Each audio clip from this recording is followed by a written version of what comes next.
धन से निवृत्त हुई है। एकदम सोलह श्रृंगार करके सुबह ही सुबह महाराज उग्रसेन के सामने आ गई।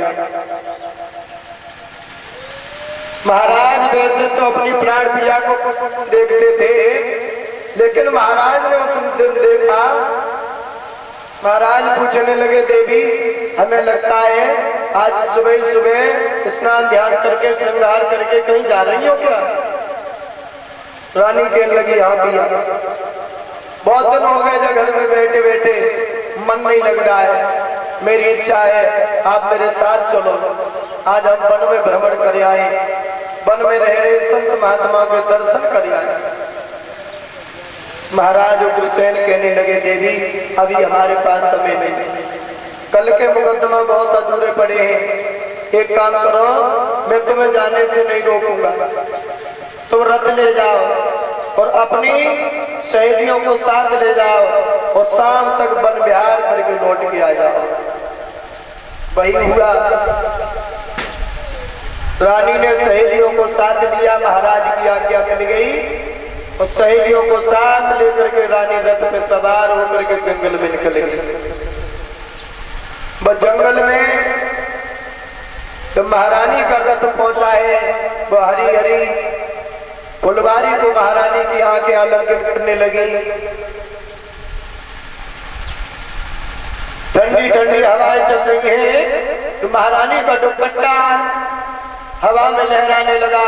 आज रानी इतनी मदमस्त हो गई भाइयों कि रथ से कूद गई और सहेलियों को छोड़ दिया। रानी अकेली ही रथ में से निकल के जंगल में भटकने गई। रथ चला गया, लड़कियां रथ पे सवार होकर के पूरब की तरफ चली गई और रानी अकेली पश्चिम की तरफ पड़ गई। देखिए देव योग से उस जंगल में आंधी तूफान आ गया। आंधी तूफान में महारानी गिर गई। आज आंधी तूफान में जैसी रानी गिरी है, रानी रोने लगी, बहन कहाँ तुम मुझे बचाओ। बंजारी जीव चीख रहे हैं, रानी चिल्ला रही है, बहन ये शेर मेरी तरफ आ रहा है, ये बंदर मेरी तरफ आ रहा है, मेरी रक्षा करो। लेकिन सहेलियों में और रानी में बहुत फासला हो गया था। दुर्बलिक नाम का राक्षस उस जंगल से गुजर रहा था।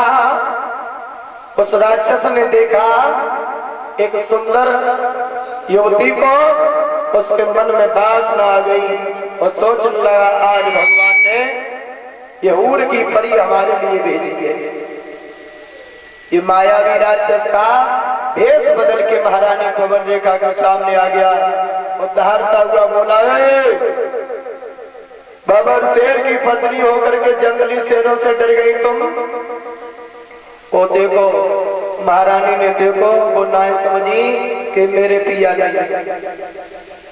वो तो जो ही सोचते थी कि हम जब घर से चली आई सो इनको अकेले घर में मन नहीं लगो, सो पिछाए नहीं चले आए। ये मीठी मीठी बातें करने लगा, रानी के सुंदरता की प्रशंसा करने लगा।